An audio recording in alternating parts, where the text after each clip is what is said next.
The Appalachian howls, Bigfoot's lost children. They say the mountains never forget, and deep within the Appalachian wilderness, something ancient watches, something that breathes when the wind howls, that moves just outside your line of sight. I never believed the stories growing up, not the ones whispered around campfires, not the ones scratched into bark or scrawled in old journals. But what happened to us, to those kids, changed everything. This isn't folklore. It's not a bedtime story. It's a warning. I was there when they vanished, and I was there when we heard the screams. Now I'm here to tell you what we found in the dark. If you're easily frightened, turn back now. Chapter 1. The Vanishing at Hollow Creek. It started in the fall of '96, when the leaves in the Appalachian hills burned red and orange, and the sky carried a chill that whispered of winter. Our small town of Hemlock Ridge sat cradled between two valleys, quiet, almost forgotten, the kind of place where secrets were buried deep in the soil and everyone knew everyone else's business. Or at least they thought they did. I was 13 that year. My best friend, Cody, lived 2 houses down, and we spent every daylight hour in the woods behind our neighborhood. We knew the trails better than we knew the roads. We knew where the creek ran loud, where the deer gathered, and even where old Mr. Delaney claimed to have seen the hairy devil. We laughed about it, of course. Just another drunk story, or so we thought. Then, on a cold October morning, 9-year-old Lucy Palmer didn't show up for school. At first, no one panicked. Kids miss the bus all the time. But when her mom called the school saying she'd never come back from walking their dog that morning, the alarm started. We joined the search. Everyone did. Parents, hunters, even out-of-towners. We scoured the woods. Dogs picked up her scent near Hollow Creek, a winding little stream that fed into the deeper forest. But just past the bend, the trail went cold. The dogs stopped, whined. Some refused to move. I remember standing there, just past the old oak tree where the trail splits. The birds had stopped singing. No wind, just stillness. Like the forest was holding its breath. Lucy's dog came back later that night, covered in mud, paws torn up like it had been running for miles, but there was no sign of Lucy. None. The sheriff called it a disappearance, said maybe she'd fallen into the creek, got swept away. But we knew Hollow Creek barely ran ankle deep. Cody and I didn't sleep for days. Something felt wrong, like we were being watched. Then, 3 nights later, Cody told me he saw something. It was tall, he whispered, eyes wide, by the tree line, just watching. It ducked away when I looked, but it wasn't no bear. We told our parents. They said it was nerves. Imagination. But then another kid went missing, this time from the other side of town. And the screams started. Not human screams, deep, guttural howls echoing through the hills at night. They didn't sound angry, they sounded hungry. The next few days were a blur of police sirens, flyers stapled to trees, and late-night whispers around kitchen tables.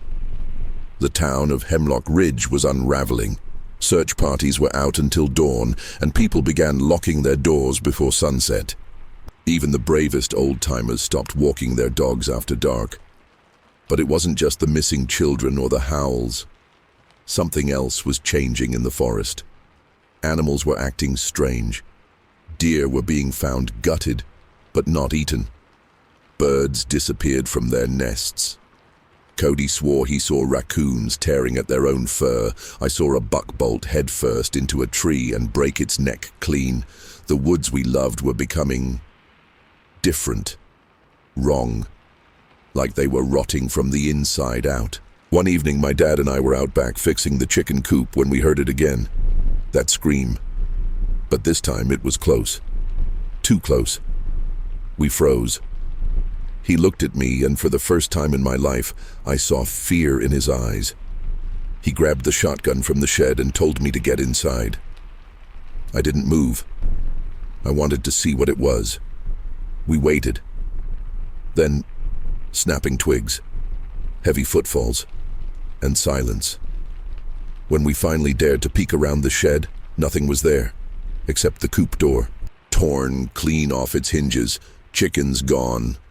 Blood sprayed across the fence like someone had exploded them with bare hands. My dad called it a bear, but bears don't rip through locks, and they sure as hell don't leave footprints with toes.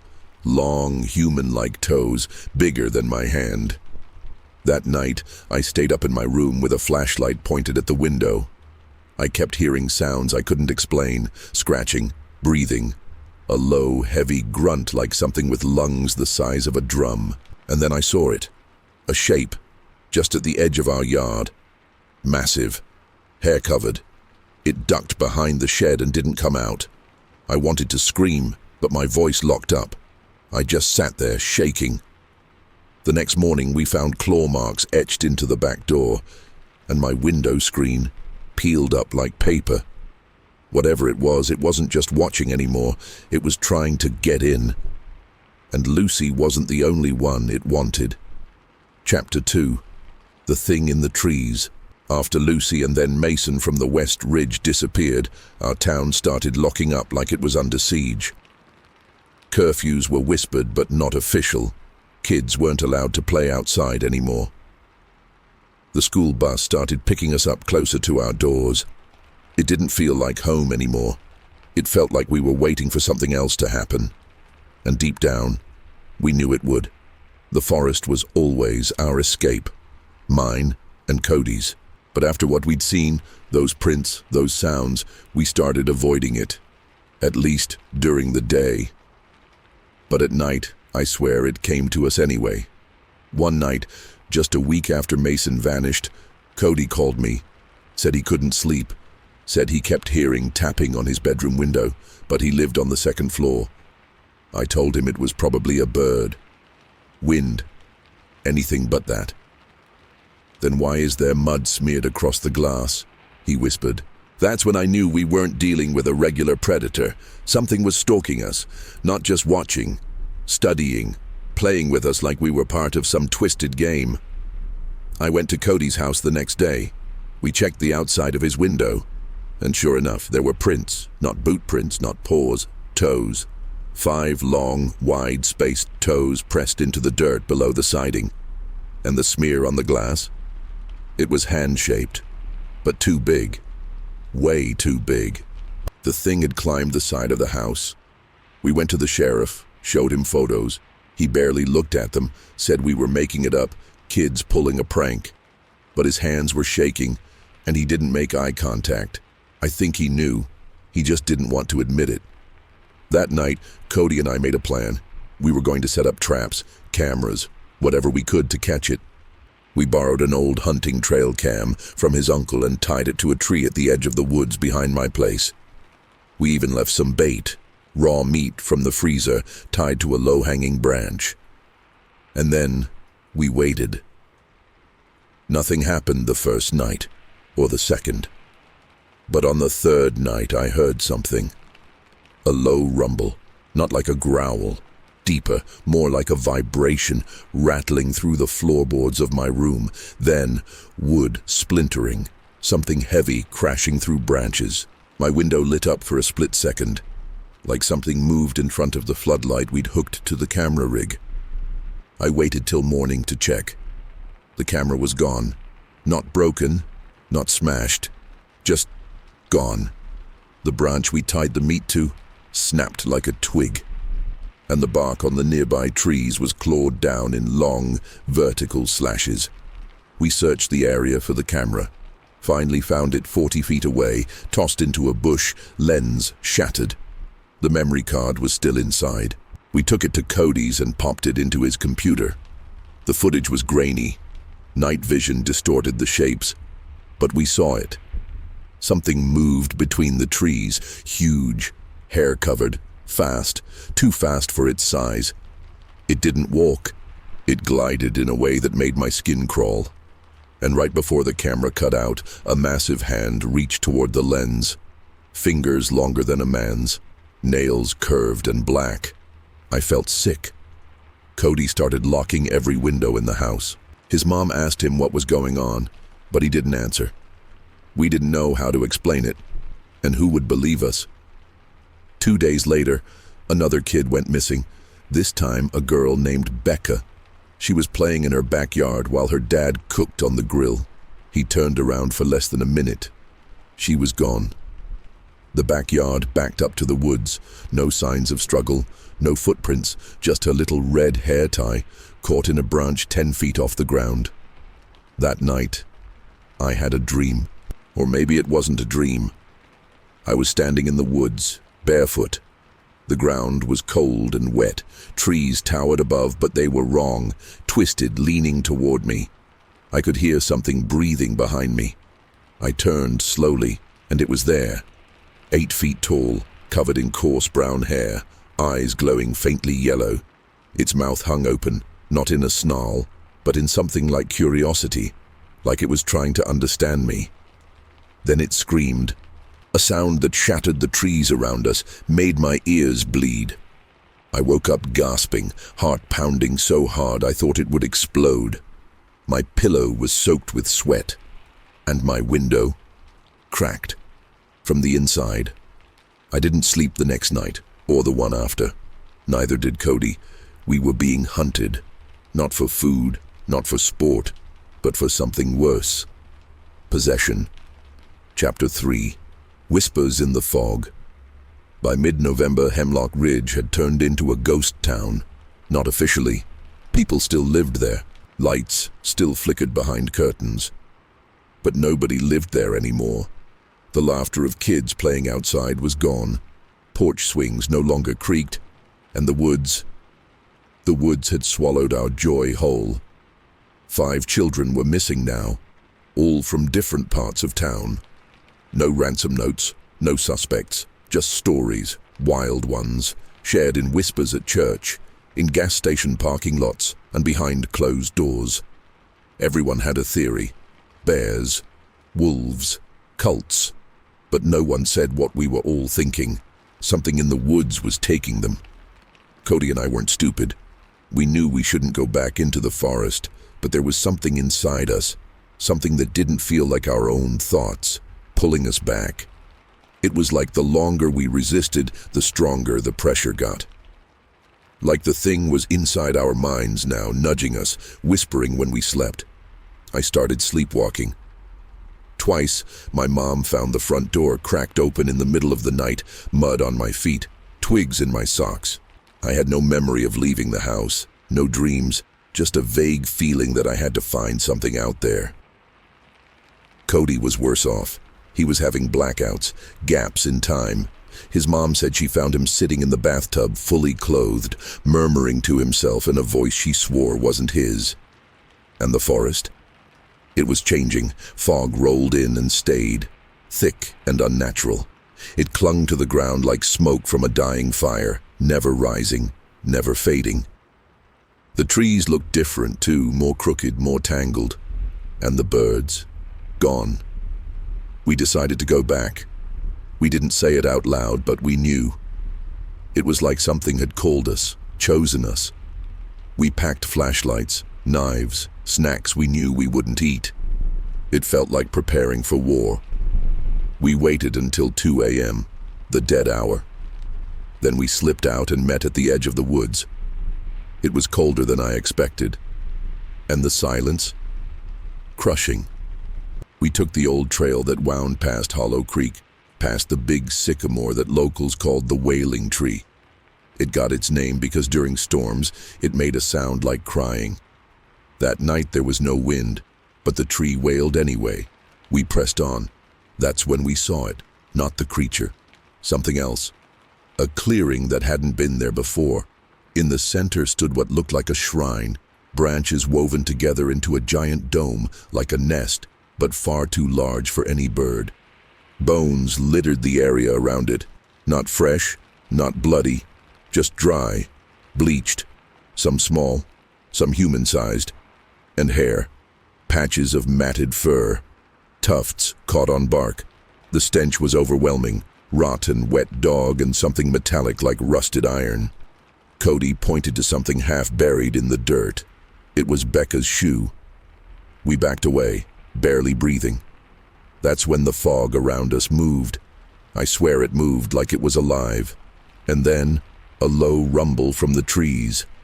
Not close, but not far either. Just enough to let us know we weren't alone. We ran, but the trail didn't take us back. No matter how many turns we made, we weren't going the right way. The forest had shifted. Trees didn't match our memories. Paths looped in on themselves. We were lost. Deeply, impossibly lost. Cody stopped suddenly, held his hand up. I froze. "Do you hear that?" he whispered.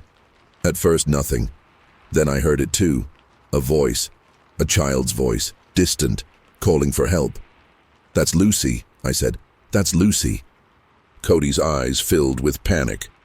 It's not. It's not her. It sounds like her, but it's not." We turned to run and found ourselves face to face with a wall of fog so thick it felt solid. A shape moved behind it, massive, shifting slowly, almost lazily, like it had all the time in the world. We sprinted in the opposite direction, tearing through brush, branches slashing at our skin. I didn't care. I just wanted out. Then the ground gave way. I fell, down a slope, slick with moss and leaves. My flashlight flew from my hand. I hit bottom hard, the wind knocked out of me. Cody landed beside me with a thud, groaning. We lay there in the dark, listening. Then we heard it. Footsteps. Heavy, deliberate, drawing closer. I scrambled for my light, found it, clicked it on. The beam caught a leg. Thick, hair covered, muscles rippling beneath the fur, then a second leg, then the face. Not quite human, not quite animal. Eyes sunken but glowing. Teeth long and yellow. And the smell. It hit like a wall. Decay and damp fur. It reached for us, but then a scream. A real one. A human one. A girl's, somewhere far off. The thing paused. It tilted its head like a dog hearing something strange. And then it turned and vanished into the trees. Cody and I didn't speak. We climbed, ran, stumbled, and didn't stop until we burst out of the woods onto the road that led back to Hemlock Ridge. It was dawn, and we were no longer the same kids who went in. Chapter 4. The Returned. We didn't tell anyone what we saw, not our parents, not the sheriff, not the preacher who came to bless the town like we were battling demons. Because we knew the truth, no one would believe us. And worse, if they did, they'd go looking, and the woods didn't give back what they took. But something changed after that night. The fog didn't disappear, but it receded. A little. The woods didn't feel empty anymore. They felt watched, like whatever was out there was letting us breathe for a while. We should have taken that mercy and stayed away. But then came the whisper. It happened 2 nights later. I was lying in bed exhausted but too scared to sleep when I heard it. "Eli, Eli, come back. It's safe now." It was Lucy's voice. I was sure of it. But it came from inside the room. I bolted upright. My room was dark, the window open an inch I swore had been locked. The voice came again. "Don't be afraid. I'm waiting." I slammed the window shut and backed against the far wall, heart racing. My door creaked slightly, but no one entered. I didn't sleep again that night. The next morning, Cody called. "Something's wrong with Mason," he said. He came back. My blood went cold. We raced to the West Ridge, where Mason's family lived in a crumbling cabin that always smelled like firewood and bacon. The place was surrounded. Neighbors, deputies. Mason's mom sobbing into a towel. And there he was, sitting on the porch swing, legs dangling like nothing had happened, like he hadn't been missing for 3 weeks. But he looked wrong. His skin was pale, too pale, Eyes too wide, movements too smooth, too slow. He smiled when he saw me and Cody, but it didn't reach his eyes. "Hi, Eli," he said softly. "Do you want to come back with me?" The words didn't match the tone. It was almost robotic, like he was reading a script. I asked him where he'd been. He blinked. "In the quiet place." Cody nudged me. "We need to go."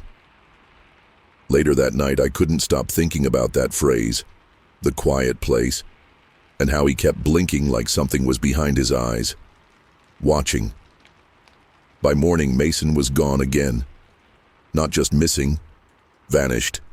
From a locked house, with deputies parked outside, no footprints, no signs of struggle, just an open window, and a smell like wet fur lingering in the hallway. And he wasn't the only one who came back. 2 days later, Lucy was found, walking down Route 17 barefoot, no coat, no injuries. But her eyes, they were all pupil, black as ink, no emotion, no blinking. When her mother ran to her, Lucy just stared. "Not yet," she said. "He's not done choosing." Then she collapsed. They took her to the hospital. She didn't respond to any tests. She just slept and whispered things like, "He watches when you blink and the trees know who you are." We visited her once.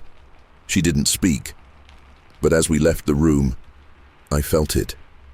A presence, like something was using her to look at us. We stopped sleeping after that.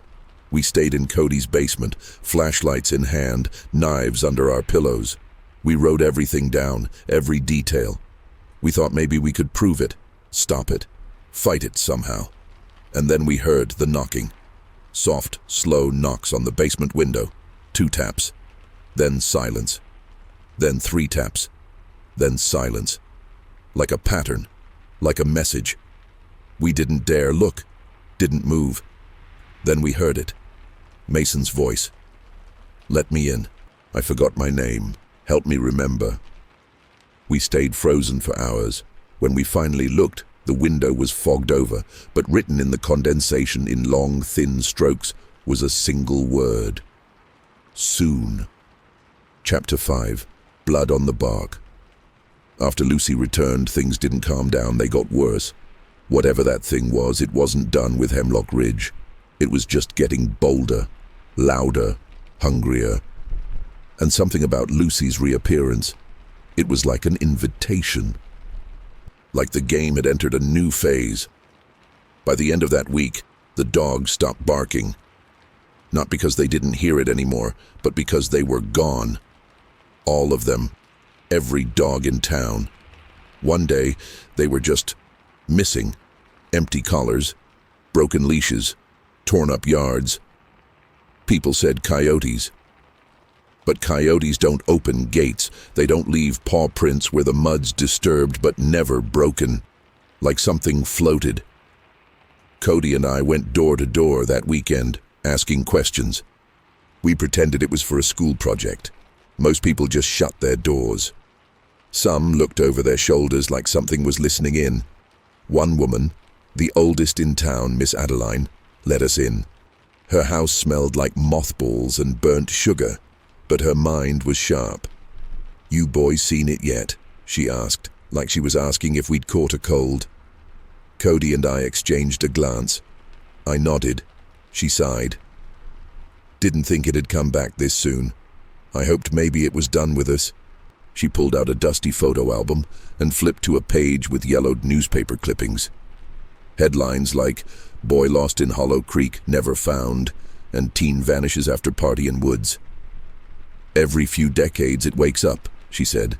"Always starts with the animals, then the children, then the rest." I asked her what it was. She didn't blink. Bigfoot's just the skin it wears when it wants to be seen. What it really is, that's harder to say. She leaned closer. Her breath was stale. Her voice shaky. "Some say it's the forest itself. Others say it's a guardian turned sour.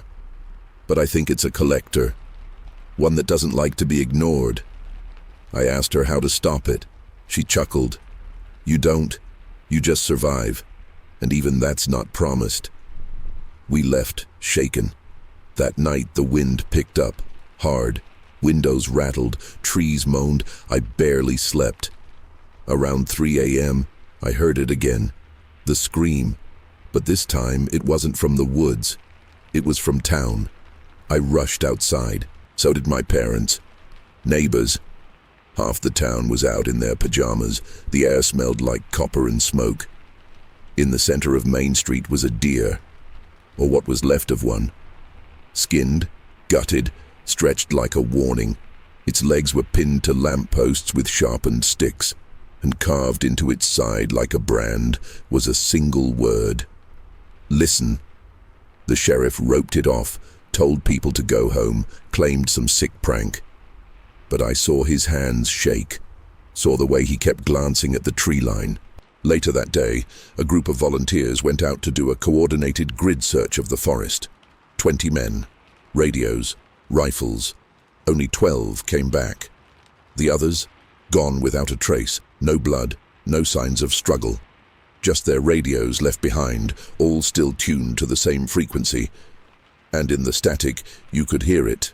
Whispers, children's voices, calling, laughing, crying. One of the returned men, Mr. Rourke, never spoke again. He just sat on his porch for hours, rocking, eyes wide, muttering the same word over and over. Teeth. The next day, Cody and I went back into the woods. We knew we had to see it, face it, document it. Whatever it took, because no one else was doing a damn thing. We hiked past the Wailing Tree, past Hollow Creek, deeper than ever before. The fog had returned, thick and oily. The trees leaned in like gossiping giants.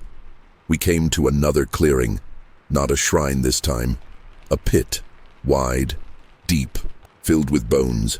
Some cracked, some with tufts of hair still clinging to them. The smell was unbearable. Cody gagged.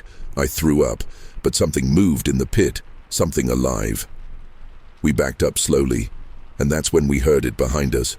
Crunch, a footstep, then another. We turned slowly, flashlights shaking. There it stood, tall, massive, covered in coarse black fur, eyes like molten gold. Its mouth hung slightly open, revealing rows of sharp teeth, not like an animal's, but too many. Far too many. It didn't charge, it didn't growl, it just stared. And then it did something I'll never forget. It spoke. Not with words, not out loud, but inside my head. Bring me the girl. I couldn't move, couldn't breathe. The world narrowed to those glowing eyes. Then Cody grabbed my arm and we ran. Branches tore at us, roots tried to trip us. The forest wanted us to stay, but we didn't stop, not until we saw the lights of town again. We collapsed on my front lawn, covered in dirt and blood that wasn't ours. That night, I wrote everything down, and I made a decision. We were going back. But this time, we weren't just looking. We were going to hunt it. Chapter 6. The hunters become prey. We spent the next 3 days preparing. Not because we thought we'd win, but because we needed answers. If we were going to face this thing again, we had to be ready. I'm not talking about holy water or garlic. That was movie stuff. This was ancient. This was real. Cody's dad had a bunch of old hunting gear stored in the garage. We gathered knives, rope, a crossbow he hadn't touched in years, and a few bear traps that looked like they belonged in a museum. We sharpened everything, packed supplies, and printed maps, even though we knew they'd be useless. The forest made its own rules. Miss Adeline gave us one last warning before we left. "You're not the first to go after it," she said, her voice barely above a whisper. "But you might be the last." We left just after midnight. The air was colder than before.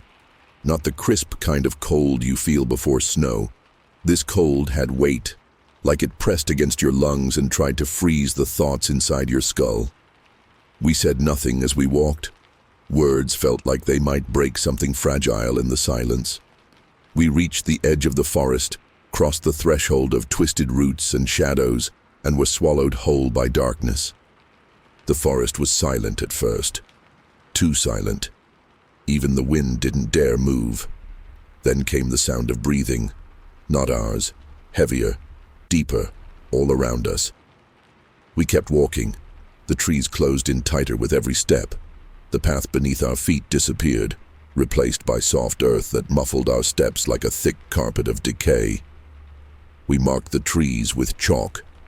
5 steps later, the marks vanished. The forest was shifting again, hiding us, hiding it. Around 3 a.m., we found a clearing, the same one we'd seen before. The pit was still there, the bones, the stink. But now, there were totems, dozens of them, made from sticks, feathers, bones, bits of cloth, hung from the branches like ornaments.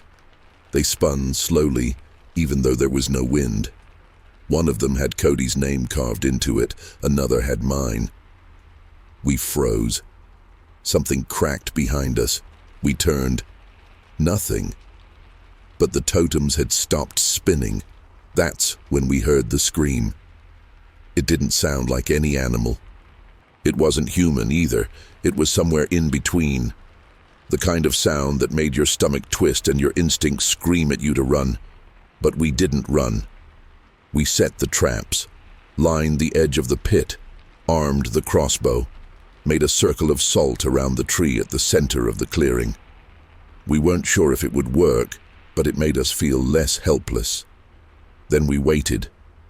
It didn't take long. First, the smell, rot and musk. Then the fog, rolling in low and thick like smoke from a burning world. And then the eyes, glowing gold, watching us from the trees. They blinked, moved, multiplied. We fired the crossbow into the dark. Silence, then a thud. Something heavy hit the ground. We rushed to the edge of the clearing, found the bolt embedded in a tree, blood, dark and thick, but no body. The traps snapped shut. 1, 2, 3, empty. Then one of them screamed, bent in on itself, crushed, mangled, but still empty. Whatever this thing was, it wasn't bound by flesh. Then it stepped into the clearing, 8 feet tall, shoulders like boulders, hair like brambles, its face wrong, like it kept shifting. 1 second, it looked like Mason. The next, Lucy. Then someone I didn't recognize but still felt familiar. It stared at us. Then it smiled. It didn't need words this time. We felt it. Terror, regret, hunger. It lunged. Cody fired the last bolt. It hit its chest and stuck. The thing stopped, looked down, and laughed. I swung the hatchet at its leg. It barely flinched, swatted me like a fly. I hit the ground hard, vision spinning. Cody screamed. I turned in time to see it grab him, lift him by the neck. He kicked, choked, eyes wide with panic. I crawled toward the salt circle, grabbed a fistful and threw it at the creature's face. It shrieked, dropped Cody, staggered back. Smoke rose from its skin like it had been burned. Its eyes glared into mine, full of rage. Soon, it said aloud. The voice was layered, deep, many voices at once. Then it turned and vanished into the trees, leaving only claw marks burned into the soil. We lay there for a long time, hurt, shaking, but alive, barely. That night, Cody didn't speak. Neither did I. We knew the truth now. It couldn't be killed, but maybe, just maybe, it could be bound. We just had to figure out how. And time was running out. Chapter 7, The Mark of the Taken. We didn't sleep that night. Neither of us spoke. We just sat in the garage, backs against the cold wall, staring at the scratched-up tools and blood-spattered boots we hadn't even noticed on the way in. I think a part of us had already accepted that we weren't getting out of this clean, but we weren't going to back down either. The next morning, something even stranger happened. Lucy woke up. She hadn't spoken in days, hadn't moved except to whisper in her sleep. But now she sat upright in her hospital bed, hands folded in her lap like nothing had happened. The nurse called her parents, who cried and hugged her, but Lucy just smiled like a doll, and when they asked her where she'd been, she simply said, "Where the trees hum." That same morning, a symbol appeared outside my house, carved into the wood of our front door, a spiral inside a jagged eye. It wasn't there the night before. Cody had one too, etched into the frost of his bedroom window, and we weren't alone. Every kid who had seen it, who had heard the voices or wandered too close to the forest, all of them had the same mark. We were being claimed. It didn't matter that we'd made it back. It had touched us, and once it did that, it never let go. That's when Cody got the idea. "If it marked us," he said, "maybe we can mark it back." We remembered the way the salt burned its skin. We remembered how it had spoken, how it hated the light. So we went to the library. Not the school one, the old one down by the cemetery where no one went anymore. There, buried in a box of archived folklore, we found it. A book with no title, just a black leather cover and pages that smelled like mold and time. Inside were stories, not written but carved, about creatures older than myth.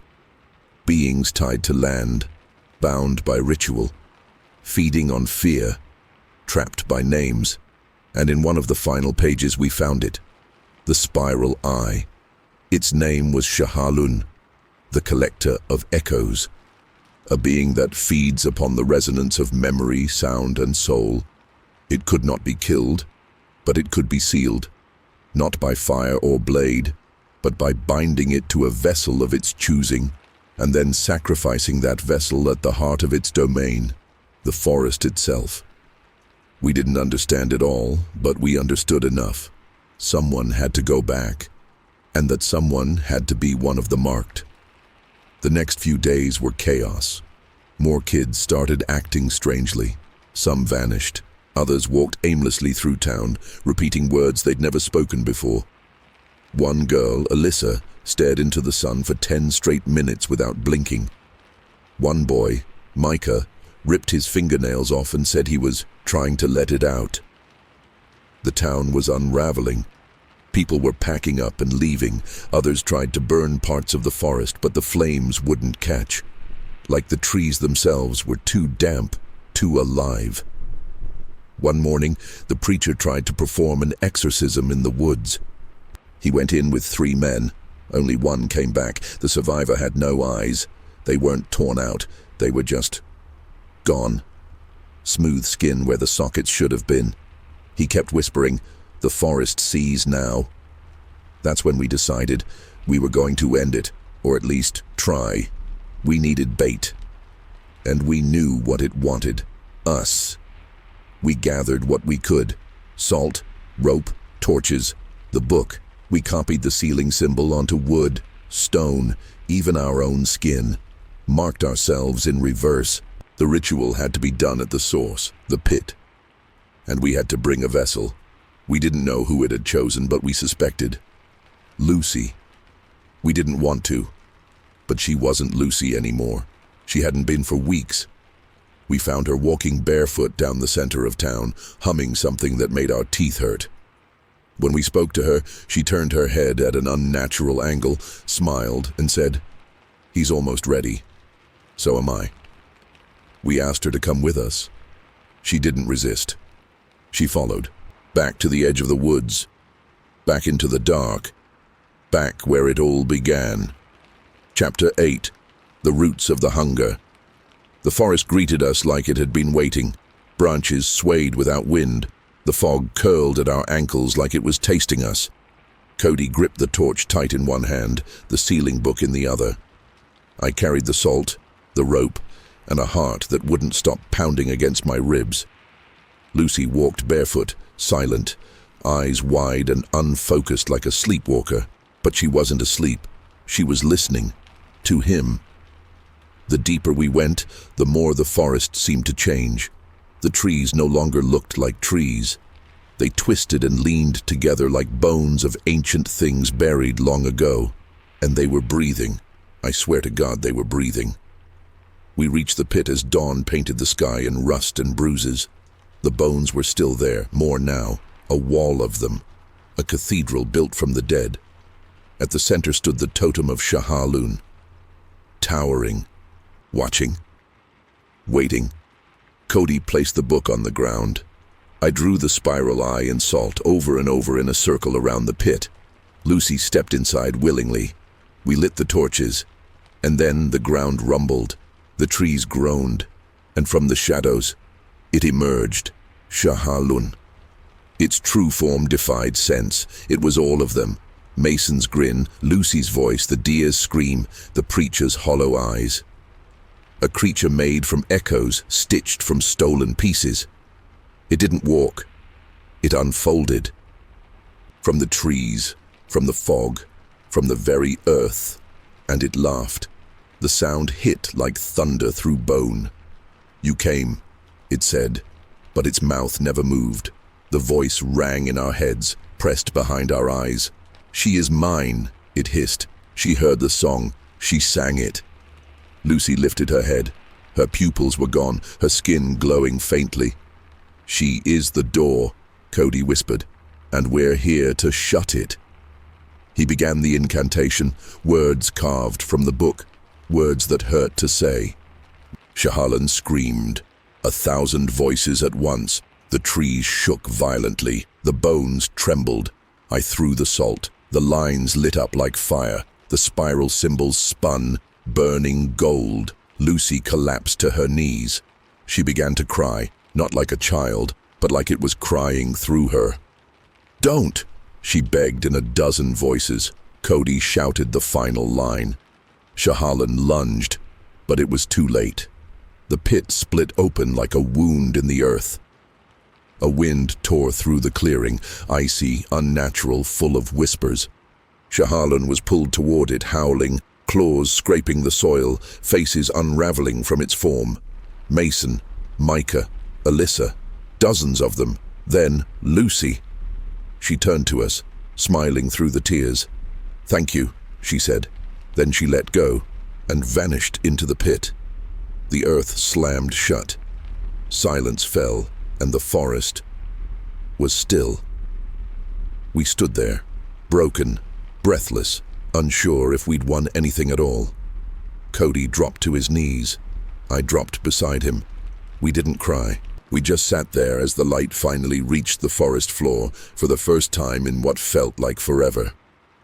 Eventually we walked back, through the woods, through town, past the empty houses, past the boarded-up school, past the broken sheriff's truck, back to our homes.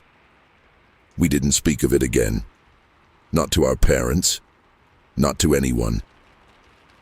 We carried it in silence. They say the fog never came back. That the woods grew quiet again. That no more children were taken. But every now and then, when the wind shifts just right, you can hear a hum, low, ancient, soft as breath against your neck, a song without words. And if you listen too long, you'll start to remember a name that was never yours. Shahalun. And you'll understand.